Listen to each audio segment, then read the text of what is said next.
Hello, everyone, and welcome to day 3 of Clutch Chess 2025. It is reigning world champion Gukesh Domaraju versus former world champion Magnus Carlsen, and we're starting it off big. So far, Magnus has been leading their clashes. If you remember on day 1, when victory was worth only 1 point, Magnus won the first game, second game was a draw. Then on day 2, when a victory is worth 2 points, Magnus won both games, and now Gukesh can overturn all of that by winning at least one game, as now he gets 3 points for a win, and maybe if he gets a draw in one, that'd be great. So let's check it out. Can the new champ do some damage against the old champ? Gukesh with white opens with pawn to e4. We have pawn to e5, knight f3, knight to c6, and Gukesh opts for the Ruy Lopez. We have bishop to b5 and a6. Magnus goes for Morphy's defense, no more boring Berlin, even though, last couple of Berlins I've shown on the channel were anything but boring.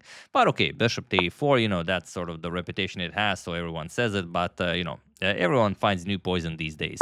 Knight f6, we have castles kingside, bishop to e7, and pawn to d3. We have pawn to b5 and bishop to d3. The Martinez variation, been played thousands of times, even tens of thousands of times.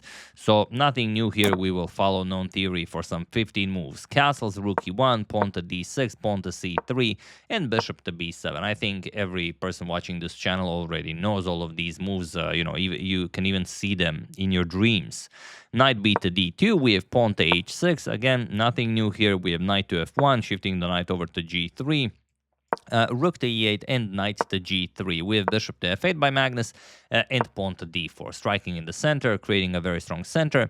And Magnus goes after the light square bishop. We have knight to a5 attacking the bishop, bishop to c2, and now knight to c4. Okay, b3 kicking away the knight, knight b6, and here it comes. There is a game where bishop to b2 was played. Paco Vallejo played against Lazaro Bruzon some 11 years ago in 2014, but here we have pawn to a4, and it is now, as of move 16, that we have a completely new game.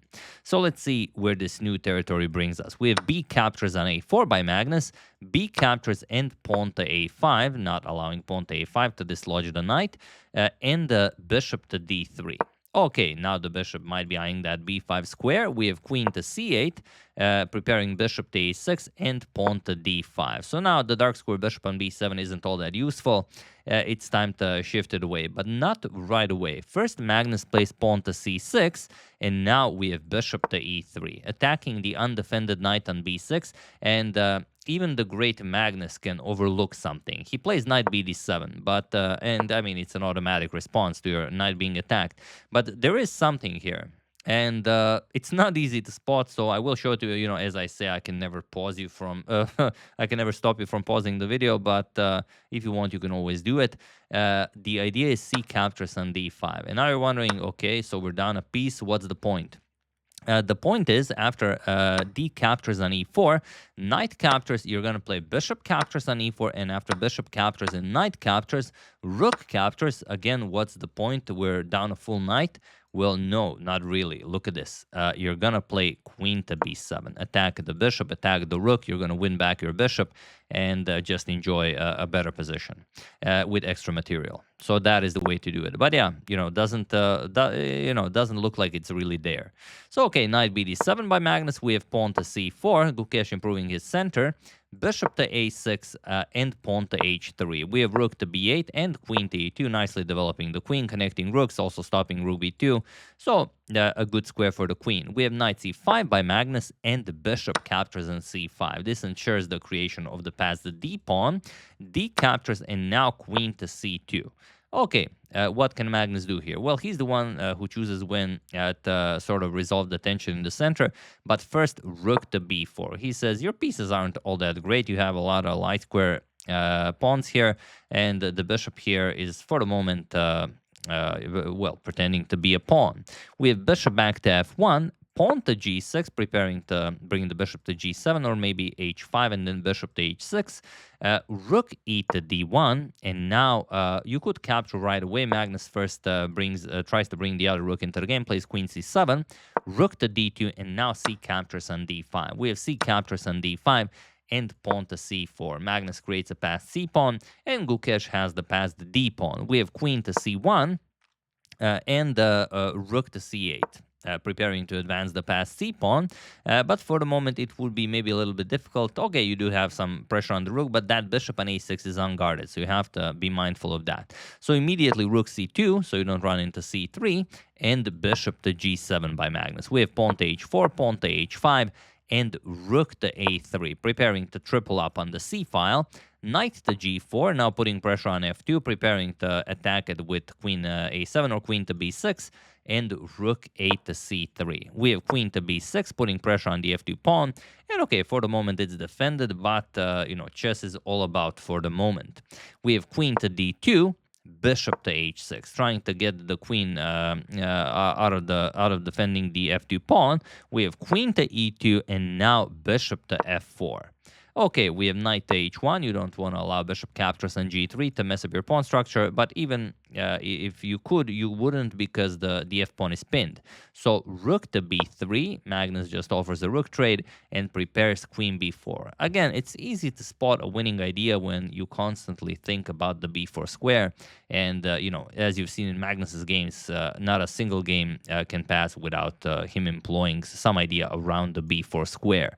We have g3, bishop to h6, and now bishop to h3, and here Magnus just played queen to b4, and he was in this position on move 39 that reigning world classical champion Gukesh Domaraju resigned the game, as there is nothing more to be done here. Point is that the rook is hanging, and there's no way to do anything about it. If you capture, then c captures, attacks the rook. Okay, you can capture once, but that's it. Now just b2, b1 wins the game. There's really nothing you can do about it. The d2 square is covered by the queen and by the bishop, and I mean, look at these pieces. This is well, no way to play chess, definitely, against a former world champion.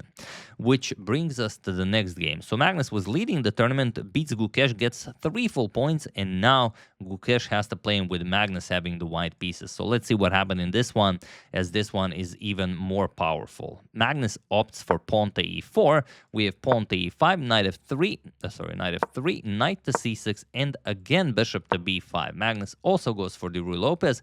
a6 with bishop to a4, but Gukesh does not go for knight f6, he goes pawn to d6, the so-called modern Steinitz defense.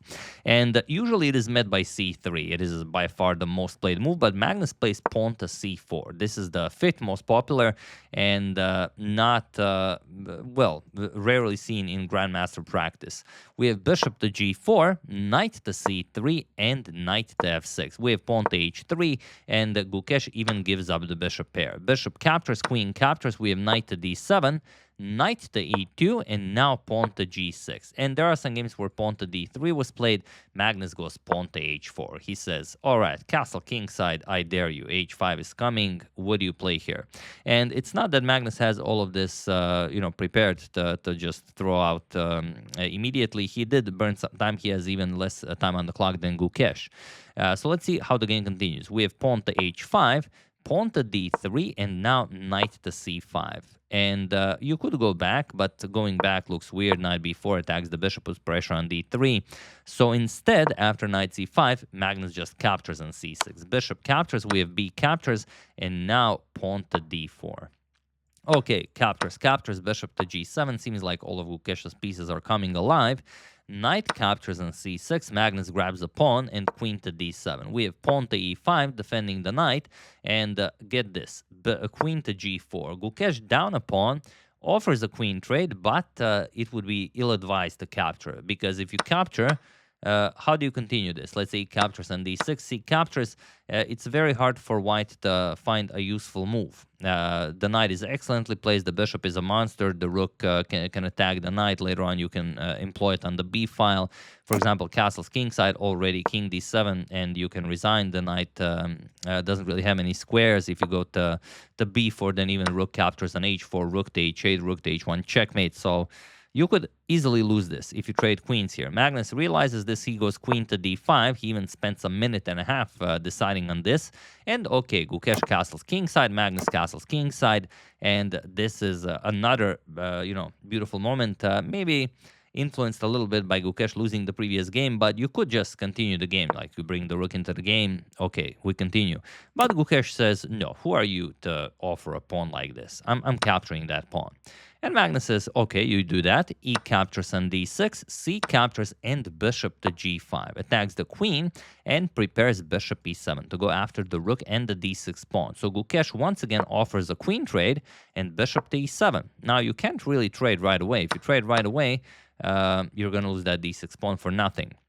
So after bishop to e7, rook f to c8, and now Magnus goes rook a to e1, forces a queen trade on d5, captures, and now knight to d3. Goes after Magnus's rook. We have a rook to e4, and now you have to play knight e5, believe it or not. Simply put pressure on c6. If captures on d6, then you capture on c6. Pawn captures, you capture, and everything is fine. But Gukesh played pawn to f5. He was already down to 2.5 minutes on the clock. And now Magnus is just winning. He plays rook to e6, puts more pressure on d6 and on g6. Knight to f4, attacking the rook, and rook captures on d6. We have knight captures on d5, saying, okay, you can have this knight, I'm going to capture this knight, but we have bishop to g5. Also, the bishop here is hanging, so bishop to g5, and rook to c7. Gukesh now preparing to double up, but also bring the other rook into the game, and you could go rook to d1, but Magnus goes knight to d8. He is now preparing knight to e6, and there's very little Gukesh can do here. Objectively, the position is lost for him. He goes knight e7, and now rook to e1. Puts more pressure on that knight and on the entire position, basically. We have bishop to f8, and now knight to e6. Forking the rook and the bishop. We have rook to c6, offering a rook trade. Rook to d7. Attacking the knight on e7, you have to move it, knight to c8, and now knight captures on f8.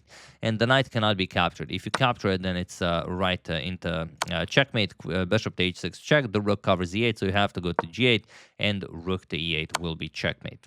So Gukesh tried one last thing. He played knight to b6, attacked the rook. Now the rook is guarding the back rank as well, but it doesn't matter. Magnus just lifts the rook, rook e to e7, and he was in this position on move 33 that Gukesh Domaraju, world reigning classical champion, resigned the game, as there is nothing more to be done here.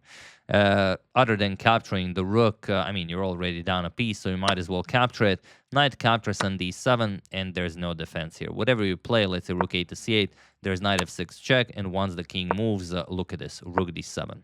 And that's it. Knight covers e8 and g8, bishop to h6 will be checkmate. There's no defense against that. You would have to give up the rook, and then you would just be down a full piece. Of course, no one is playing against Magnus down a full piece. So yeah, incredible stuff by Magnus. Out of the 6 games he played against Gukesh, he won 5 and drew 1. And going into the leader in day 3, winning both these games against Gukesh that are now counted as 3 points, he extends his lead by a lot. We're going to cover some other games as well, but I know you guys are waiting for this matchup, so I decided to cover it as soon as it finished. So yeah, that's the game. Hope you guys enjoyed it. I would like to thank Gerard St. Pierre, Braces Valley Chess Society, Francesco Corradi, Uzi Shalavin, Francisco Santana for your contribution to my channel. Thank you a lot. I really appreciate it. As usual, you can check 2 of my previous videos here. Thank you all for watching, and I will see you soon, continuing to check up on your wonderful suggestions and whatever else happens in the chess world. So thank you all. I will see you soon, and have an excellent rest of your day. And once again, if you really want to improve your chess, download Lotus Chess. First link in the description below. I mentioned in the previous video, I achieved 2,500 bullet on Lead Chess today. It made me extremely happy, and I have, a Lotus Chess to thank for it. Hope you enjoyed. See you soon.